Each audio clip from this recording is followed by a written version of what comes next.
5 సార్లు ఛాంపియన్‌గా నిలిచిన ముంబై ఇండియన్స్ వరుసగా 4 ఓటముల తర్వాత గుజరాత్ టైటాన్స్‌పై 99 పరుగుల భారీ విజయాన్ని అందుకొని మళ్లీ ఫామ్‌లోకి వచ్చింది. ఈ విజయంతో తిలక్ వర్మ అద్భుతమైన ప్రదర్శన ప్రధాన ఆకర్షణగా నిలిచింది.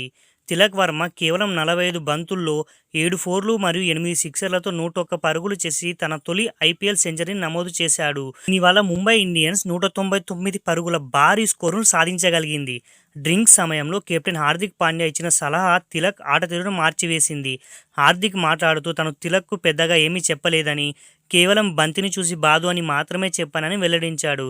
తిలక్ వర్మ నైపుణ్యం కలిగిన ఆటగాడని, అతని బ్యాట్ నుంచి వచ్చే స్ట్రోక్స్ చాలా స్పెషల్ అని హార్దిక్ ప్రశంసించాడు.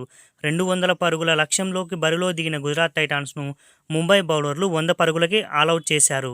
బుమ్రా తన మొదటి ఓవర్లోనే వికెట్ తీసి ముంబైకి శుభారంభం ఇవ్వగా, కొత్త కుర్రాడు అశ్విన్ కుమార్ మరియు షాంటన్ కూడా వికెట్లు తీసి జట్టు విజయంలో కీలక పాత్ర పోషించారు.